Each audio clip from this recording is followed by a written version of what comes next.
ഹരി ഓം. സംസ്കൃത ഭാഷാ സഹായിയുടെ ഇന്നത്തെ സുഭാഷിതം ക്ലാസ്സിലേക്ക് എല്ലാവർക്കും സ്വാഗതം. ഇന്നത്തെ സുഭാഷിതം എന്താണെന്ന് നമുക്ക് നോക്കാം. സംഭോജനം സംകഥനം സംപ്രശ്നോതി സമാഗമ ഏതാനി ജ്ഞാതികാര്യാണി ന വിരോധഃ കദാചന. സംഭോജനം സംകഥനം സംപ്രശ്നോതി സമാഗമ ഏതാനി ജ്ഞാതികാര്യാണി ന വിരോധഃ കദാചന. ഇവിടെ നല്ലൊരു സ്ഥലത്ത് സം എന്ന് വന്നിരിക്കുന്നു അല്ലേ? അതെന്താണെന്ന് നമുക്ക് നോക്കാം, ഓരോന്നായിട്ട് നമുക്ക് നോക്കാം. അപ്പോൾ ആദ്യം പറയുന്നത് എന്താണ്? സംഭോജനം. ഭോജനം എന്ന് പറഞ്ഞാൽ എന്താ? ആഹാരം. നമ്മൾ ആഹാരം കഴിക്കുന്നു അല്ലേ? എങ്ങനെയാണ് സംഭോജനം?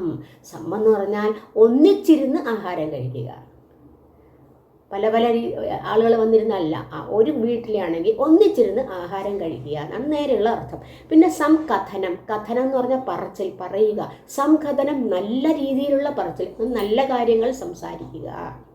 അവിടുത്തെ സമ്മിൻ്റെ അർത്ഥം അതാണ്. അടുത്തത് സംപ്രശ്നോതി, പ്രശ്നവിചാരങ്ങൾ എന്നാണ്. എങ്ങനെയുള്ള പ്രശ്നവിചാരങ്ങൾ? പ്രശ്നം എന്ന് പറഞ്ഞാൽ എന്താ അർത്ഥം? ചോദ്യങ്ങൾ. എങ്ങനെയുള്ള പ്രശ്നവിചാരങ്ങളാണ്? നല്ല രീതിയിലുള്ള, നല്ല തരത്തിലുള്ള പ്രശ്നവിചാരങ്ങൾ.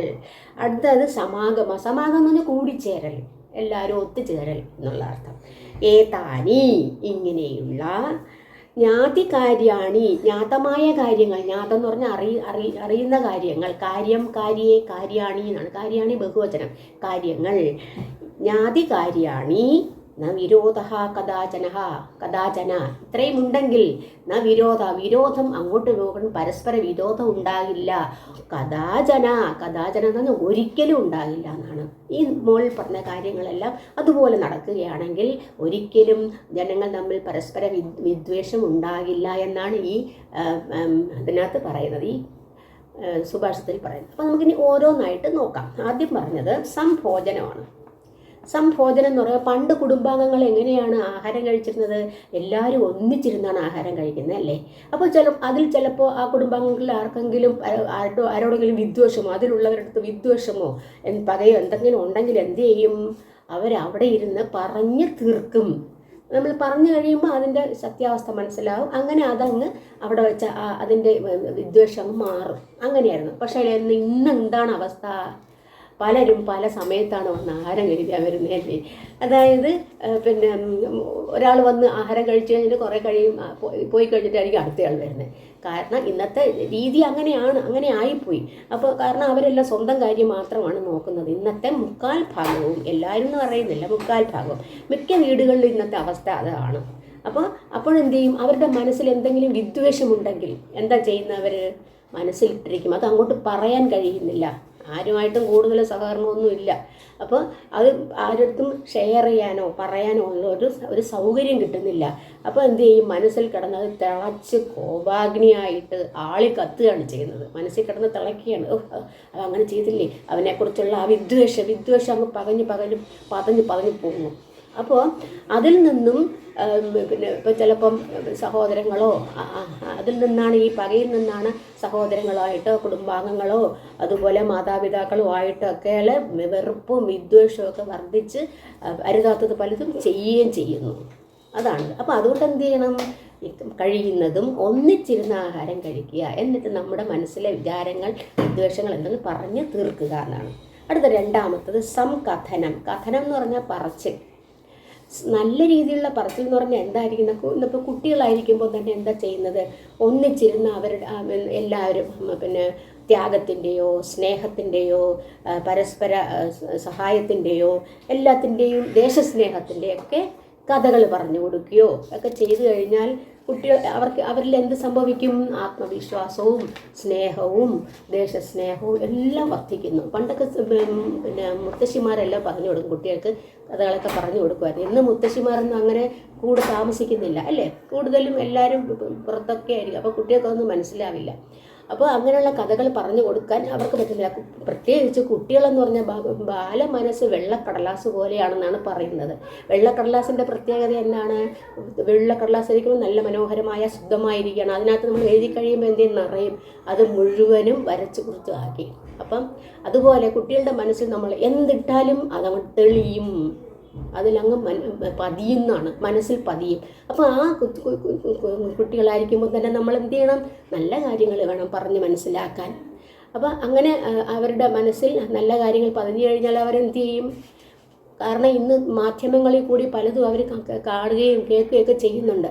കാരണം മാധ്യമങ്ങളിൽ കൂടി അറിയുന്ന വിദ്വേഷം അമിക്കുന്ന തരത്തിലുള്ള കാര്യങ്ങളാണ് അല്ലേ?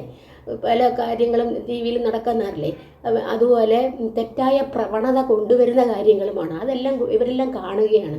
അപ്പോൾ അങ്ങനെയുള്ള കാര്യങ്ങളെല്ലാം കഴിയുന്നതും അവരിൽ നിന്നും മാറ്റുക.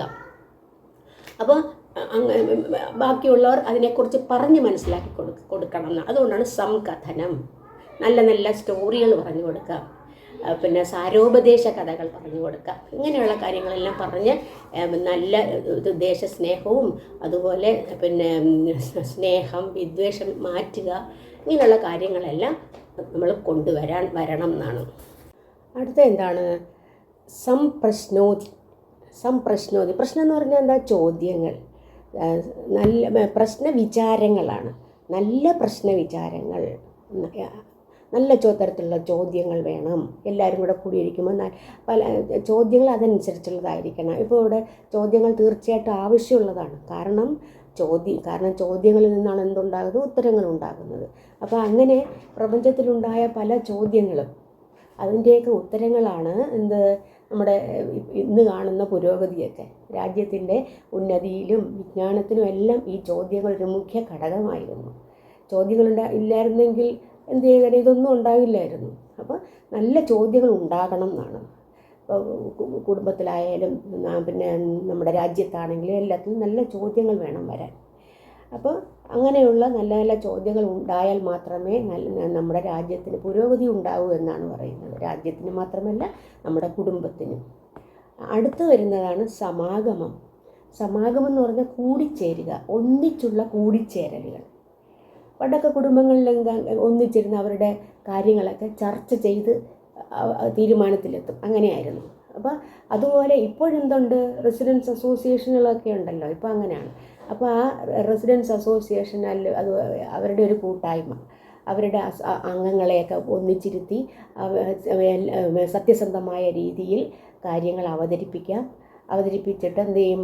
അതിലൂടെ എന്താണ്? സ്നേഹം, പിന്നെ പരസ്പര സഹായം എല്ലാം പറയാനുള്ള ഒരു അവസരമൊക്കെ ഉണ്ടാക്കാൻ കഴിയും. അപ്പോൾ ഇങ്ങനെ ഇന്നത്തെ ആധുനിക യുഗത്തിൽ എങ്ങനെയാണ് ഇത്തരത്തിലുള്ള സുഭാഷിതങ്ങൾ വളരെയധികം പ്രാധാന്യം അർഹിക്കുന്ന ഒന്നാണ് ഇപ്പം പറഞ്ഞ രീതിയിലുള്ള സുഭാഷിതങ്ങൾ. അപ്പോൾ ഈ നാല് രീതി എന്ന് പറയുമ്പോൾ സംബോധനം, സംകഥനം, സംപ്രശ്നോതി, സമാഗമം, ഈ 4 എണ്ണം ഉണ്ടെങ്കിൽ നമുക്ക് എന്ത് ചെയ്യാം? എല്ലാവിധ അതിക്രമങ്ങളും വിദ്വേഷങ്ങളും ഉപദ്രവങ്ങളും മാറ്റി പരസ്പര സ്നേഹത്തിൻ്റെയും ഐക്യത്തിൻ്റെയും അതുപോലെ ആത്മവിശ്വാസത്തിൻ്റെയും പിന്നെ പരസ്പര സഹകരണത്തിൻ്റെയും സാഹോദര്യത്തിൻ്റെയും കാര്യത്തിൽ നല്ല ഒരു സമൂഹത്തെ നമുക്ക് ഉണ്ടാക്കിയെടുക്കാൻ കഴിയും എന്ന് നമുക്ക് പ്രത്യാശിക്കാം. അപ്പോൾ ഇന്നത്തെ സുഭാഷിതം ക്ലാസ് ഇവിടെ പൂർണ്ണമാകുന്നു. അടുത്ത ക്ലാസ്സിൽ കാണുന്നവരെ എല്ലാവർക്കും നന്ദി, നമസ്കാരം.